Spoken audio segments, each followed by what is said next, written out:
Hey, everybody. If you are thinking that my name seems somewhat familiar, Keira Knightley played me in the Pirates of the Caribbean. So I've got a history in piracy. And lucky for you, over 30 years in continuous improvement. So the praise paradox, this comes out of the book, Picture Yourself a Leader. This is one of the many topics. The subtitle is Micro Lessons in Navigating Change. And that's what we do in continuous improvement. We are navigating change. So the book was born during COVID. So like probably every single one of you, my life was upended during COVID, where I was on the road for the better part of most weeks. I suddenly was not. So I started to wonder, okay, it's been a lot of years. What have I learned? What have I figured out? What could I pass along? And this topic today is one of those micro lessons, right? One of those things I figured out and can bring to you. So like Keira Knightley, I was born in England, but unlike John Quirk, I do not have a lilting accent to go along with what I'm doing. So praise paradox, it'll probably be familiar. So we all seek praise, yet seldom think to give it. So what does this look like? I worked really hard on this. I don't think anyone noticed. Nobody said a thing. Nothing, right? And then you might get feedback, and people might say really nice things about you, right? Diligent, dynamic, inspiring, creative. What do you see up there? Right? And even if you double the positive, or you triple it, quadruple it, it does not matter. 3 a.m. Who said I was distracted? Why did they say that? Was that like that time I forgot my keys? I had a good reason to be distracted. You're off to the races, right? So, and then how about you? What about when you are, being asked by someone else? What do you think? What do you think about what I did, what I said, what I created? And a lot of times our inclination is figuring out what they didn't do right. So you missed a spot. To me, kind of sums up where we often land in terms of how we're viewing what someone else is showing us or telling us. So this is all from something you're probably aware of called the negativity bias. So we are more attracted to, interested in negative information, events, emotions. Thinking about the media, we're looking at negative events. We're looking at we're drawn to negative campaign tactics, right? So all of that is way more interesting to us than the positive. And this, going back to some of what John brought up yesterday, is based with our ancestors, right? So this is a survival technique. This is negative information carries more valuable info than positive. If I'm scanning the landscape to see who might, eat me, do me harm, that's more important to me than noticing, what's pretty around me or what's positive. So we are drawn to negative events. Even when there's no information, even when there's neutral information, we conjure negative, right? So I have a client, it's a government client, and we're in the process of, or they're in the process, I'm facilitating, taking their process that registers big trucks from a 1970s mainframe to modern day. It's a big project, and a lot of people are in it. And every meeting, there's some section of the meeting where people are talking about, what's the director think? They said this. Do you think that she doesn't like this? Do you think, I'm wondering if she thought what John did was good or not. I don't know. So people are trying to guess. In the absence of knowing specifically what she thinks, they're assuming it's not good. So here's a stat, right? 1 in 3 workers in the US strongly agree that they received recognition or praise for doing work in the past 7 days. And talking to another client, she said, oh yeah, we got a question like that on our quiz. I mean, not our quiz. Be good if it was a quiz. On our employee survey. And she said, we don't score well on that either. So do me a favor, just take a moment and jot down or think for yourselves when's the last time you got some positive, like acknowledgement, credit, praise. Think about that. Who said it? When did that happen? Just take a moment. Think it through. Jot it down if you have something. That nice little KaiNexus notepad is very helpful.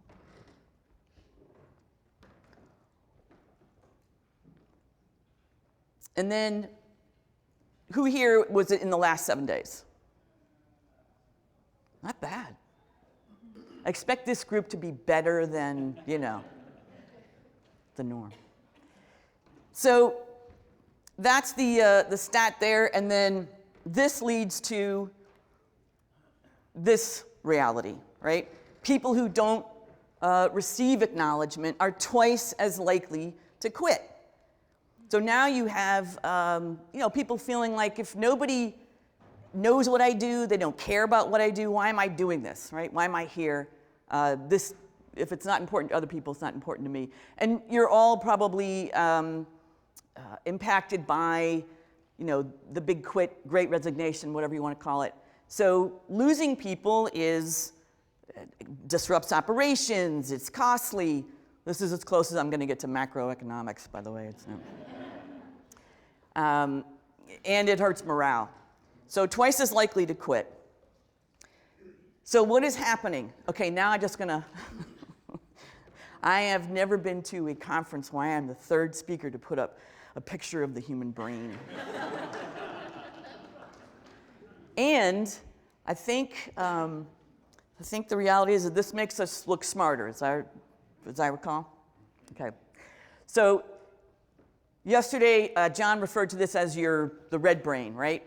So when you are in that process of taking in the negative information, that's your amygdala, right? So that is where you are getting fear conditioning. That's negative emotions. That's assignment of blame, right? All happening there in the amygdala. Very powerful, all based on emotion. Now, when you're coming up with praise and acknowledgement for another human being, when you're thinking through what have they done, what's good about it, that's in your frontal lobe, right? And that would be the green brain, right? So not emotional, right? So a lot more power is going on in that amygdala. If you ever use the term emotionally hijacked, right? You're talking about the amygdala. Okay, so just a couple of stories to sort of bring this home. So I am the executor for my recently passed mom's estate. And a lovely gentleman took on creating an estate sale. Now, if you've ever been involved in something like that, that means they're in your house, this house of 50 years. They're looking at all your belongings or your parents' belongings, or tagging. And he was very caring about it. Got it all set up. And I dropped in the day of, and there was a police cruiser out directing traffic. There were cars lining the street. And I checked in, left, and I noticed as I went to other side streets, I didn't see any signs saying, where the estate sale was or anything about an estate sale. So this is a side street, but I was like, there's a lot of traffic there, no big deal. And then the next morning, I went in to look at what was there, and there was so much stuff. I was like, what are we going to do? Like, it didn't sell. And then I thought, I know why it didn't sell. Anybody signs up. There's no signs. How is anyone going to know to come here to buy the things? Like, the house is full. So I came home and I told my husband this, and now I'm, full on. This guy didn't know what he's doing, and now we have to like get rid of all this stuff. What are we going to do? And my husband went over to do some work in the house later on, and he took a photo and he texted it to me, and it was the notice in the window that he got in the town permit to run the estate sale. And it said in big letters, you cannot put any signage outside on any of the streets. So I was like, so that was not part of it. And then he had a process, been at this for decades. And he said, yeah, now I go to fairs with this. I have private brokers come. He carefully moved everything out, and the house was empty, and he did his job, and it was great. But I was right there, ready to assign blame. Me steeped in root cause analysis. I'm like, no, I know exactly what happened. No need for analysis. Okay, this one is on the flip side. I was early in my career working with a consulting firm. Started in the 1930s, just big with just-in-time manufacturing, lean setup production, helped Japan come out of World War II. I was working for one of the VPs on a project. He had published like half a dozen best-selling books on quality. He'd done a couple of industrial videos. He was asking me to assist on one of the videos. Now I got into work, and I see this note on my desk. See me? And it's from John. I'm like, so I panic. What have I done? What did I do? Did I forget a major task? Did I mess up the script? Have I lost something? Like, this is terrible.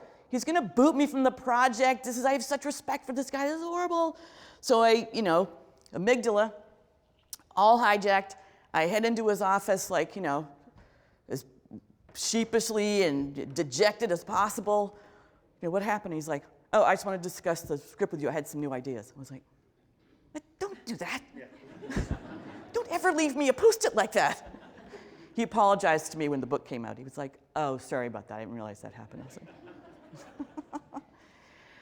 like, so those things happen. And then this, you may have heard before. Have you heard Hanlon's razor? That's familiar. It cracks me up, but it's so useful, right? The times that you're thinking, oh, they're doing this. They're just doing it to get, and then you're like, oh, no. They just may not know what they're doing. And I've seen it. This is Robert Hanlon it gets attributed to, sometimes to Robert Heinlein. I've also heard a version attributed to Einstein, but he added, but don't completely rule out malice.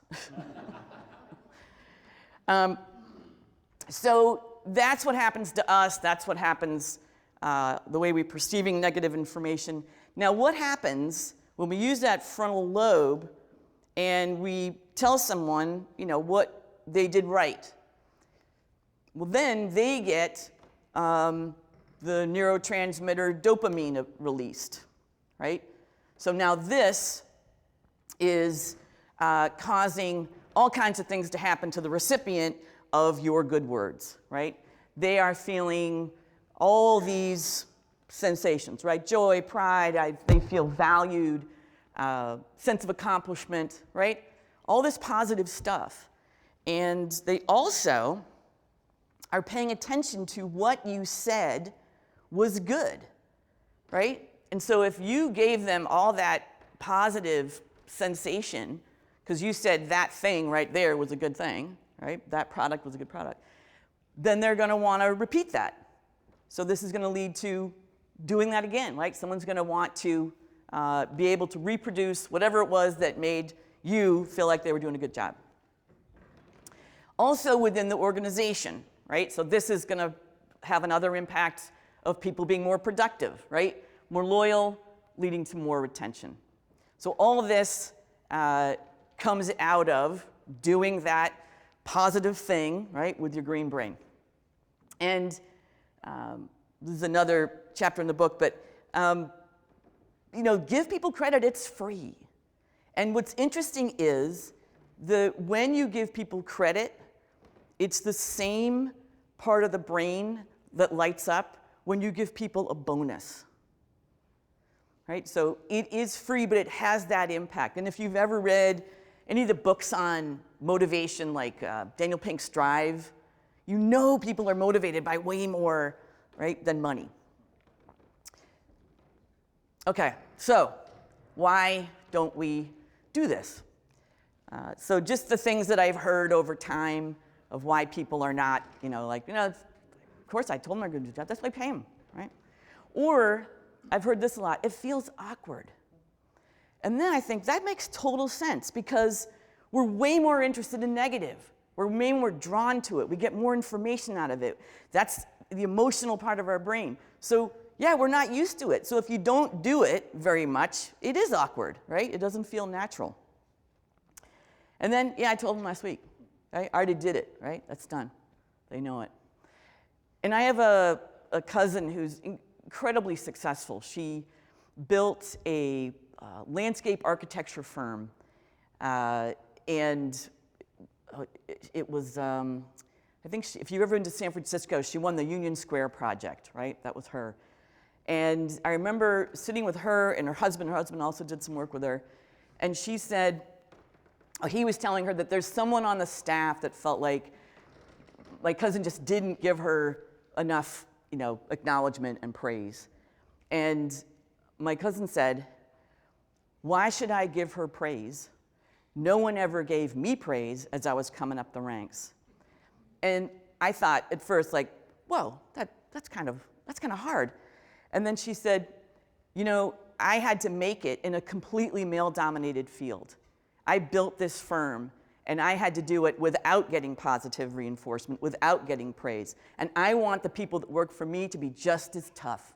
I want them to have thick skins and be able to make it in this field, regardless of gender or anything else. So her motivation was, I want to help my people. I want to help them have thick skins. But then at what cost? Right? So at what cost? So those are some of the things I hear. The other thing I want to say is not to throw out the focus on the negative, right? We absolutely rely on people in healthcare to focus on the negative, right? What is wrong with me? I need you to figure that out so that you can help me, right? Heal, get over it. So healthcare absolutely built on the negativity bias. Continuous improvement. We have to seek out waste. We got to figure out what's the pain in the process such that we can figure out a better way to do it. Continuous improvement, right? Relies on us being able to suss out what's wrong. So the other thing about praise is it's giving you a sense of, you did that right, do it more. But if you never talk about what's not right, how do you get better at it? So you want people to be able to hear not just what's good, but what can be better. But how do you do that? We know the negativity bias is, we're all there. Okay, so this is what helps, and that is the gift of praise. So gratitude, inquiry, feedback, and traits. And let me walk it through.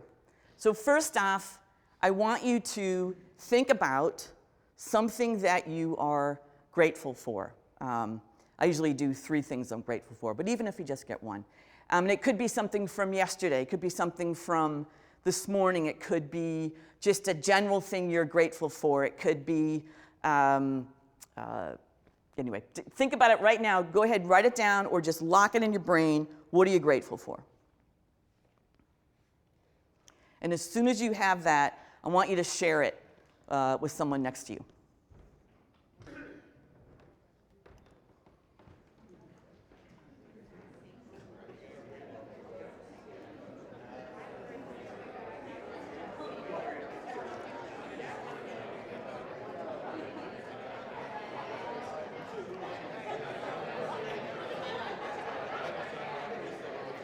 Do you have a thing of water?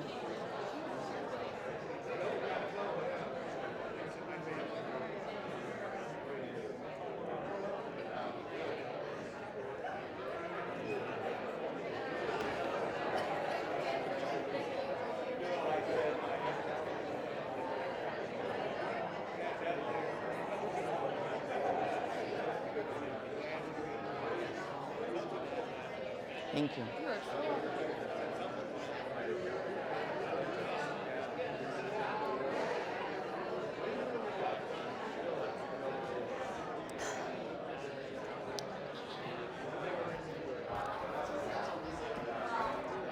Anybody want to share what they're grateful for?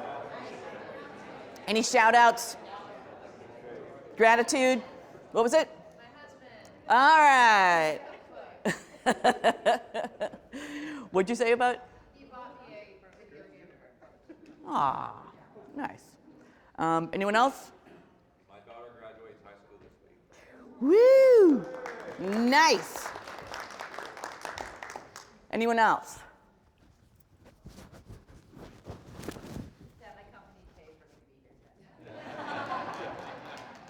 That's just simple and great, right?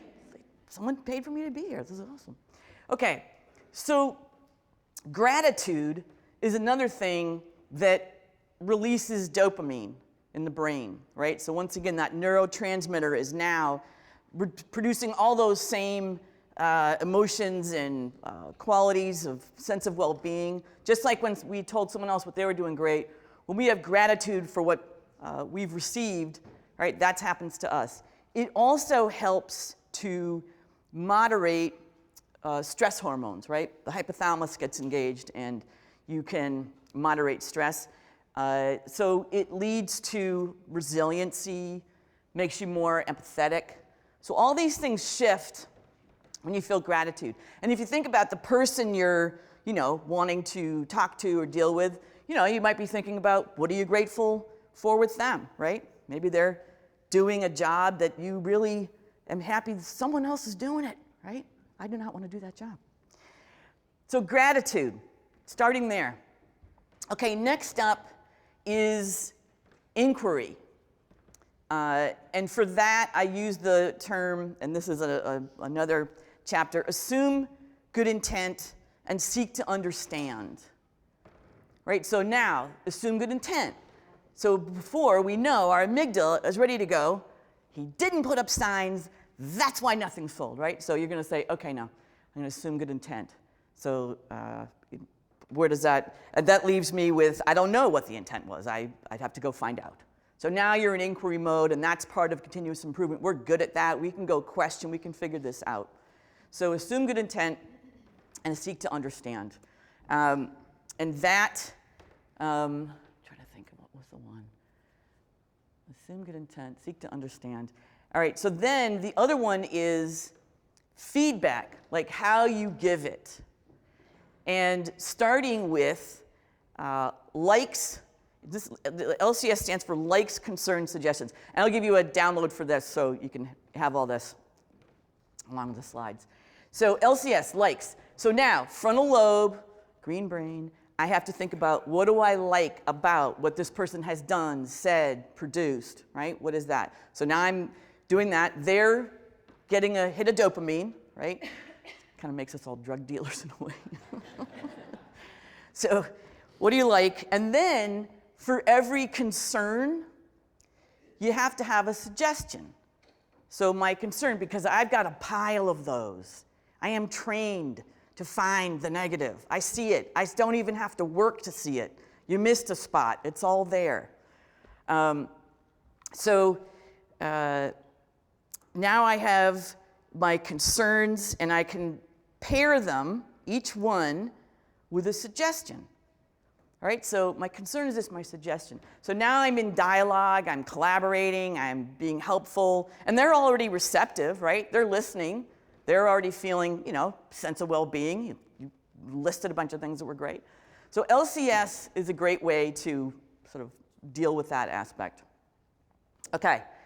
And then traits. So that last comment, like I told them last week, well, it turns out, along with the fact that the positive comes out of our frontal lobe, it's also short-term memory, right? So praise is fleeting. Well, we hold on, right? We can hold on to a grudge, right? We can remember the bad stuff, but the praise just kind of, phew. So it has to be frequent. So if it's weekly, great. Daily, great. So frequency makes a big difference with praise. Another aspect is being specific, right? So good job. That's better than not saying, right, good job. But what about it is good, right? I think about, I've got someone that helps produce our podcast, and usually I would scan and work out the snippet to put in the front, kind of the teaser from an interview. I must have forgotten it one time, sent the files over, and then he scanned and he picked out the snippet and he put it up front. And I was like, oh, this is actually a really nice snippet. This is a good piece. So I wrote back and I was like, this is great that you did that. I like that you pulled that snippet. That really works. That kind of captures the conversation. So maybe you do that from now on in, like, right? You're good at this. So be specific. Think through exactly what was good.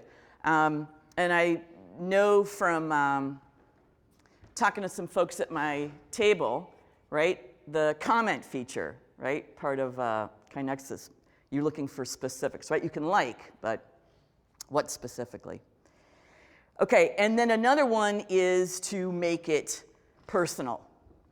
And that one I think about my bud Mark Graben here. So what does that person bring to the party, right? And I've said, I remember saying once probably publicly, or was a big group either on LinkedIn or something, that Mark Graben ships. And we've talked about this a few times, and by ships I mean executes, right? You get an idea, you want to experiment with something, you turn your back, you look back at email, it's been done. I'm like, wow, Mark Graben ships.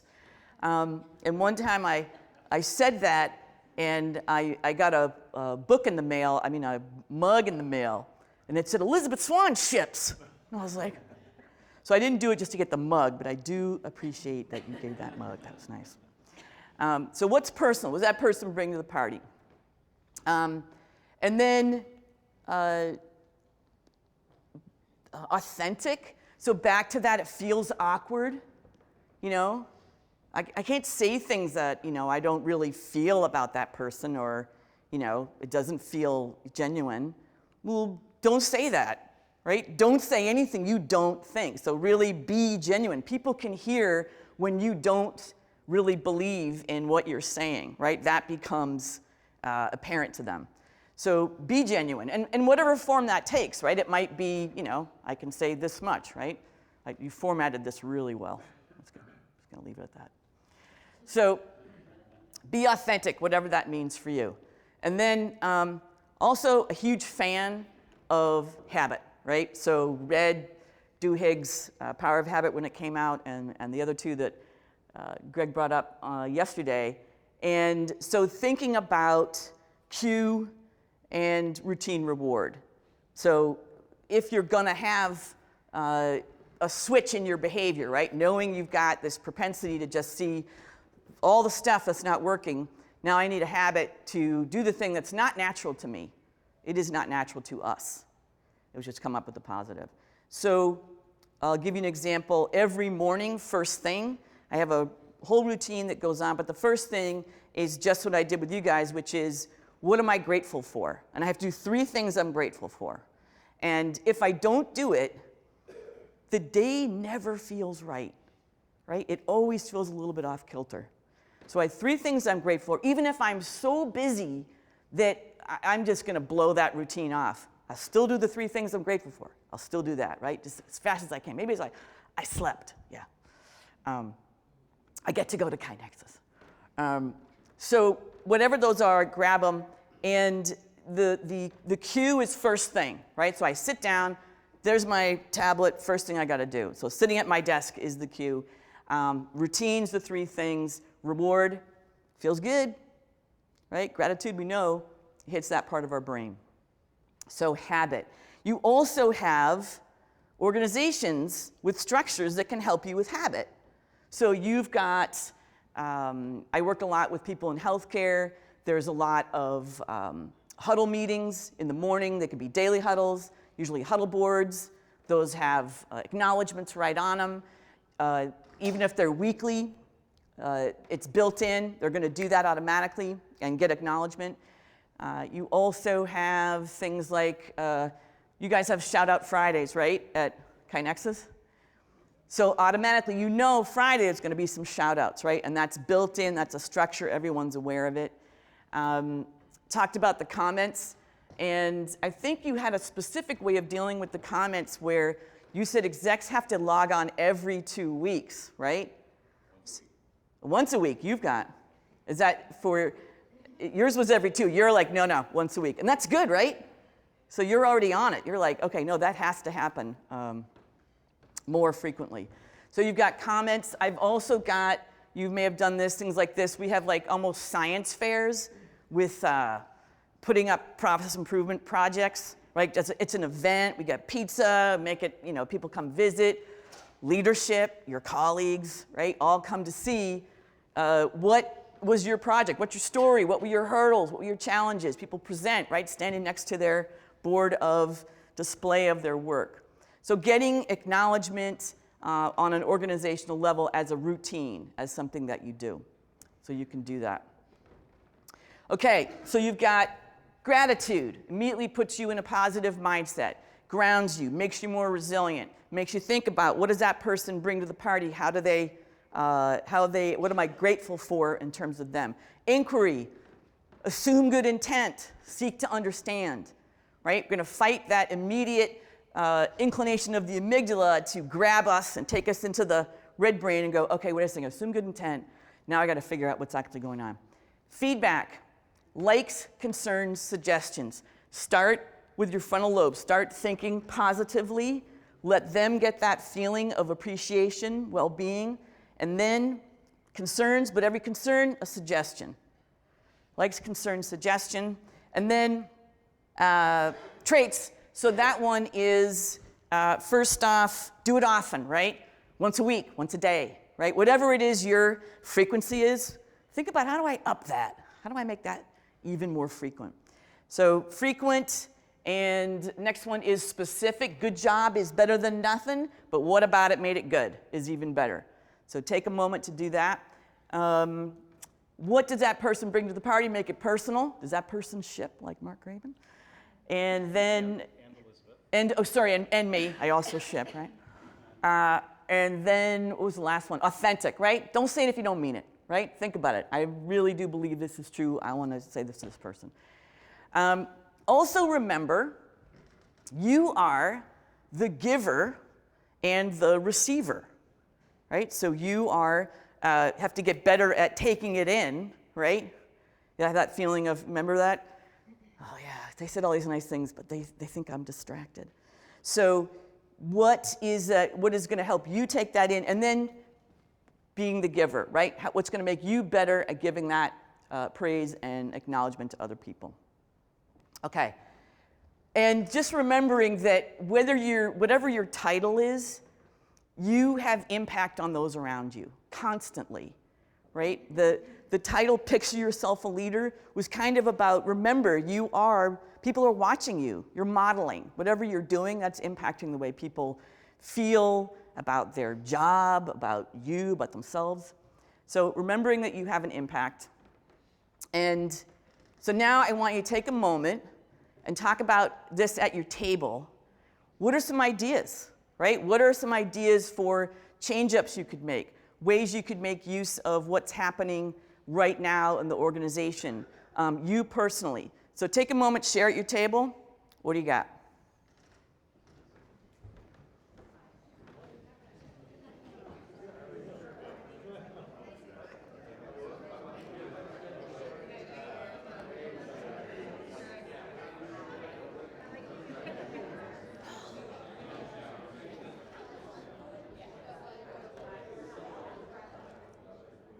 Anybody want to shout out any of the ideas that cropped up that felt like could be helpful?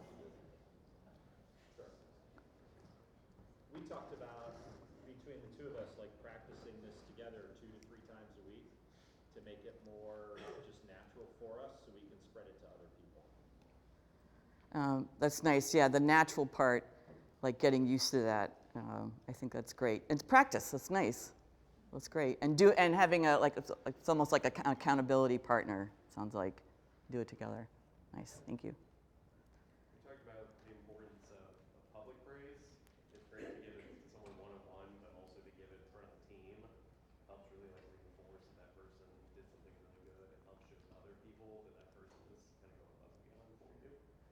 You're right about that. That's another level, I think, when it's public. It's actually a huge lift for people when that becomes public. Thank you. Yeah, nice. Speaking on that, we talked about, we have something called an appreciation grant where an employee does something above and beyond. A coworker can submit an appreciation grant. That's kind of one-to-one, but what we talked about was putting a shout out in KaiNexus that then I would, we do something called Plan 5, which is a daily job funnel for everybody. Yeah. And I feed all kinds of company information, so we would set up a shout out in KaiNexus that would go on to the Plan 5. So if it happened in one department, everybody is going to be able to see that shout out the next day. So software already could support that. Yes. Nice. Nice. Thank you. How about this side of the room? They're crushing it over here. What's going on over here?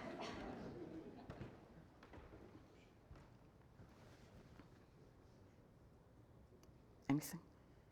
Well, we're going to steal shamelessly from KaiNexus and probably install that grateful and the shout outs in our regular weekly meetings with our team.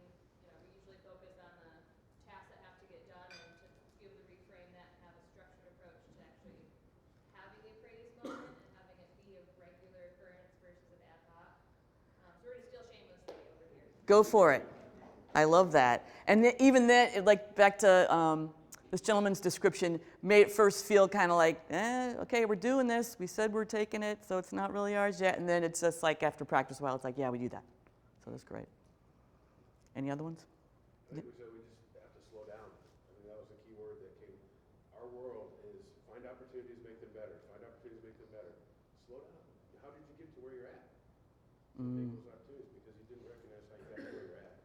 You just want to go on to the next thing and keep. That's our world, but that's not. Everybody doesn't live in our world, right? There's a huge advantage to slowing down. Yeah. You actually can move quicker if you slow down.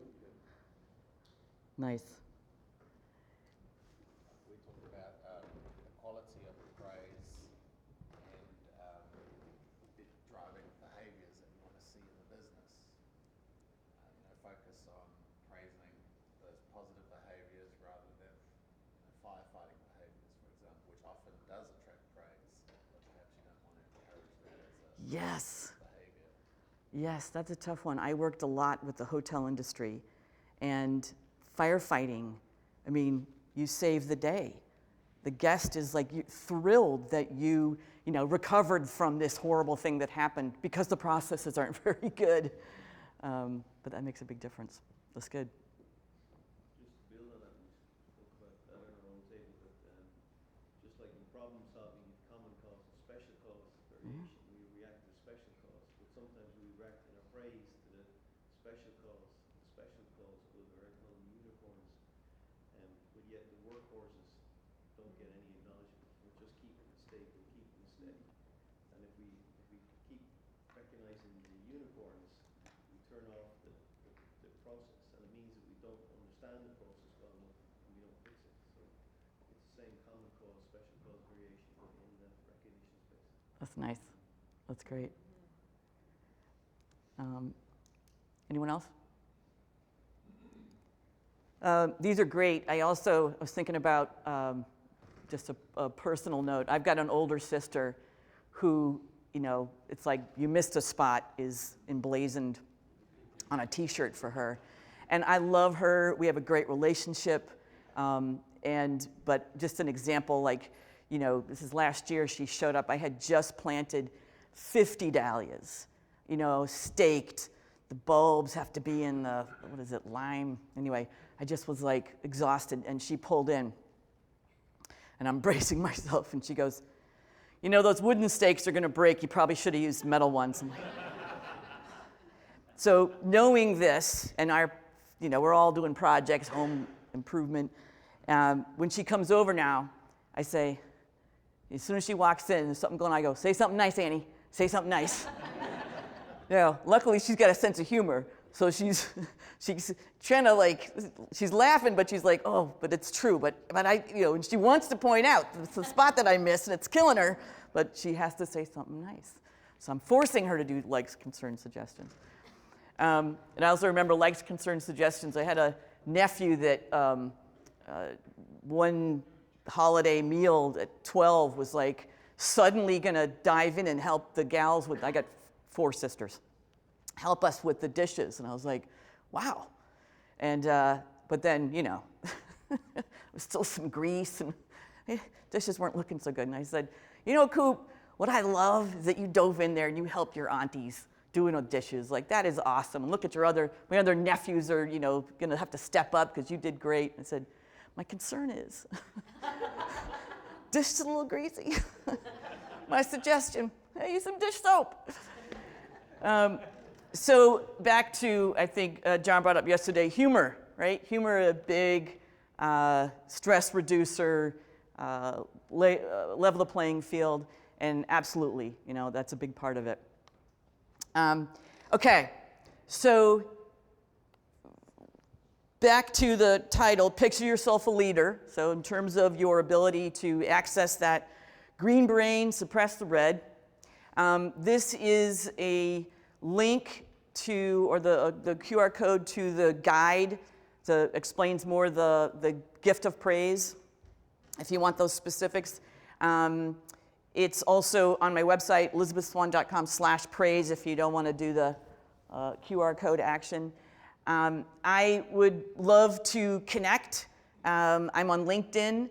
Unlike Keira Knightley, I spell my name with an S, so you have to replace the Z. And same with my email. Feel free to reach out. I'm Elisabeth@elisabethswan.com, all with an S. And I would just say, if you're interested, I did bring a few copies of the book and a few fun stickers that a few folks here got. But it has just a friend once told me that it is, the book was a gift to the ADHD. It's like these 50 micro lessons, they're 5 minutes each. You can pick it up and open any chapter and go, okay, that's something I deal with. Let me go deal with that. All just a story. And then what's also cool is I crowdsourced the issues, right? What did other members of the quality community do when they got faced with a similar issue that I learned from at some point? Mark Graben's in there. So I've got tips from other people, books from other people, techniques, stories, so you can learn from other folks as well. Okay, I'm getting the big flashy flash. I'm gonna get the hook in 2 seconds. So I'm out, but I will be out there in what, half hour with a whole bunch of books that you people need. I'm just telling you right now. And it's funny. I'm telling you, it's funny. All right, thank you.